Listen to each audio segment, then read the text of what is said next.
अस्सलाम वालेकुम viewers, welcome back to my channel. उम्मीद करता हूँ सब खैरियत से होंगे। तो आज मैं आपके साथ आलू बुखारे की चटनी की रेसिपी शेयर करने जा रहा हूँ। तो इसके कुछ टिप्स ऐसे हैं जो आपके लिए जानना बहुत ज़रूरी है। तो मेरी वीडियो को शुरू से एंड तक लाजमी देखें, फॉलो करें, मेरे चैनल को लाइक करें, शेयर करें और सब्सक्राइब भी करें।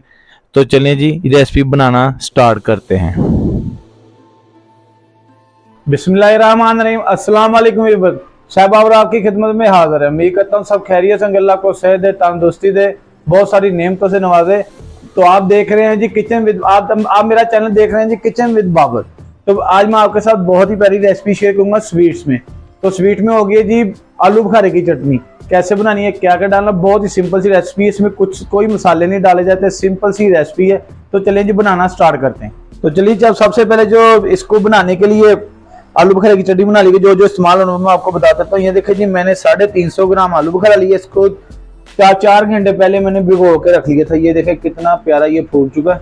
ये देखें सॉफ्ट भी बहुत हो चुका है। ये देखें हाथ लगाएंगे तो ये बिल्कुल ही अलग हो जाएगा, इतना अच्छा सॉफ्ट हो चुका है। तो इसमें मैंने 1 लीटर पानी डाला है। ये पानी हम इसका जाया नहीं करेंगे। तो साथ में मैंने लिए जी 60 से 70 ग्राम मैंने गिरी ली बादाम की। इसका मैंने इसका छिलका उतार लिया। 2 तरीके इसके छिलके उतारने के, एक तो आप 4 घंटे पहले इसको रखें, ठीक है जी। तो अगर फौरन उतारने हैं तो आप इसको पानी बॉयल करें, पानी बॉयल करके गिरी उसमें डाल दें। 10 मिनट इसको बीच में रहने दो उसके। तो 10 मिनट रहने के बाद इसके छिलके फौरी उतर जाएंगे। जैसे ये देखें मैंने ऐसे ही किया है, पानी बॉयल करके गिरियां डाल के मैंने उसी वक्त उतार ली हैं। ये जी चारों मगज भी मैंने अच्छे तरीके से धो लिए हैं। ये भी देखिए मैं 20 से 25 ग्राम है। सिर्फ मसालों में इस्तेमाल होगा तो एक नमक तकरीबन हाफ टी स्पून इसमें सुरख मिर्च, तीखापन थोड़ा सा देने के लिए इसमें सुरख मिर्च में इस्तेमाल करेंगे। ब्लैक पेपर आपने काली मिर्च बिल्कुल इस्तेमाल नहीं करनी, क्योंकि उसके साथ कलर चेंज होगा। और साथ में लिया जी मैंने 350 ग्राम है ये जी आलू बुखारा। और मैंने साथ लेना जी 3 पाव मैंने ये लिया जी चीनी, ठीक है। अब इसको बनाना स्टार्ट करते हैं। तो चलिए जी आलू बुखारे चटनी बनाना स्टार्ट करते हैं। छोटी कढ़ाई ली है मैंने, ढक्कन इसका साइड पे रखते हैं, ठीक है जी। इसका पानी मैंने पहले भी बताया कि आपने वेस्ट नहीं करना, यही पानी मैंने इसमें डाल देना, ठीक है। साथ में आलू बुखारा भी डाल देते हैं। ये देखें पानी डाल दिया इसमें। अब नीचे से फ्लेम को ऑन करते हैं। फ्लेम को ऑन कर दिया हमने जी। तो इसको हम तब तक पकाएंगे जब तक इसमें अच्छे तरीके से बॉयल नहीं आ जाता, थोड़ा सा पानी इसमें कम ना हो जाए, ठीक है। अब इसको पकने देते हैं थोड़ी देर के लिए। तो मिलते हैं जी थोड़ी देर के बाद आपसे। ये देखें जी बॉयल आना शुरू हो चुका है। ये चेक करने साइड पे, ये देखें, ठीक है। ये देखें अब इसमें डालते हैं जी चीनी। तो चीनी जैसे कि मैंने पहले भी बताया कि 350 ग्राम ये आलू बुखारा, 3 पाव हमने चीनी लेनी, ठीक है जी। ये डालते हैं। अब इसको ऐसा ऐसा हिलाते हैं इस तरीके से, ठीक है।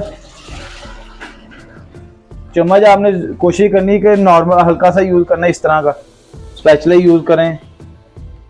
इसको तब तक पकने देंगे जब तक इसकी वो लेयर नहीं बन जाती, तार नहीं बन जाती। इसका जो चीनी जब खुर जाएगी ना, तो खुरने के बाद ये जब इस तक इसकी लेयर नहीं बनेगी, अभी तो ये देखना पानी है, तो जब तक ये ऐसे तार सी नहीं बनेगी या लेयर नहीं बनेगी तब तक हम इसको पकाते रहेंगे चीनी को।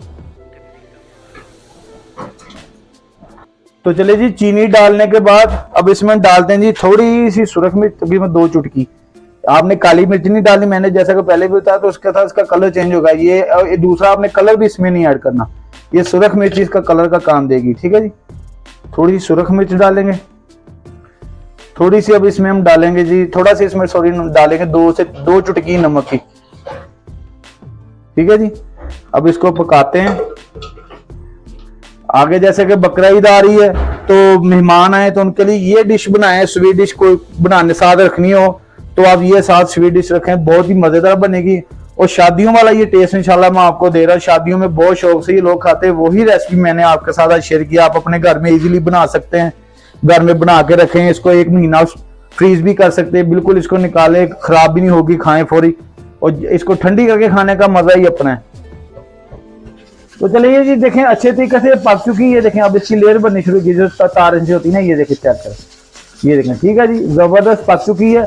अब इसमें डालते हैं जी चारों मगज, जो मैंने पहले धो के अच्छे तरीके से रख लिए थे, ठीक है जी। ये डाल लेते हैं। साथ में डालते हैं जी गिरियां, बादामों की गिरियां ये वाली, ये डालते हैं जी। अब इसको 2 से 3 मिनट पकाएंगे, इंशाल्लाह हमारी आलू बुखारे की चटनी तैयार हो जाएगी। तो मेरे तो अभी मुंह में पानी बहुत ज़्यादा आ रहा है, तो मैं तो इंशाल्लाह इसको ठंडी करके फ्रीजर में फिर खाऊंगा।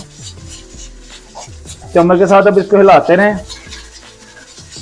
बहुत ही प्यारा टेस्ट आएगा इंशाल्लाह। परफेक्ट रेसिपी मैंने इसकी आपके साथ शेयर की है। बिल्कुल इसमें नॉर्मल आपने इसमें मिर्ची यूज करनी है, ज्यादा नहीं डालनी। ये देखें कलर इसका, इसने सुरख मिर्ची डाली है, देखिए इसने कलर का भी काम दे दिया। जो कलर फूड कलर डाल इसमें मैंने बिल्कुल नहीं डाला, लेकिन वही सेम कलर आया इसमें। ब्लैक पेपर हमने बिल्कुल नहीं डालना, क्योंकि उसके साथ कलर बिल्कुल आपका चेंज हो जाएगा। अब 2 से 3 मिनट और पकाएंगे तो इंशाल्लाह हमारी आलू बुखारे की सॉस तैयार हो जाएगी। तो आलू बुखारे की सॉस तैयार हो जाएगी। ये देखिए जबरदस्त बादाम भी अच्छे तरीके से साथ में इसमें पक चुके हैं, चारों मगज भी पक चुके हैं। अब इसको नीचे से फ्लेम को बंद करते हैं। अब इसको डालेंगे इंशाल्लाह इस तरह के बर्तन में। इसमें डाल के हम फ्रिज में रखेंगे, थोड़ा सा बाहर इसको रख ठंडा होने देंगे, उसके बाद हम इसको फ्रिज में रखेंगे। तो व्लॉग का भी यही पे करेंगे जी एंड। तो उम्मीद करता हूँ आज की आलू बुखारे की चटनी की रेसिपी बहुत पसंद आई होगी। मेरे चैनल को लाइक करें, शेयर करें, सब्सक्राइब करें, बेल आइकन पे क्लिक करें, ताकि मेरी हर आने वाली नई रेसिपी का नोटिफिकेशन सबसे पहले आपको मिले। तो अगले व्लॉग तक मुझे दीजिए इजाजत, फिर मिलेंगे नई रेसिपी के साथ। अल्लाह हाफिज।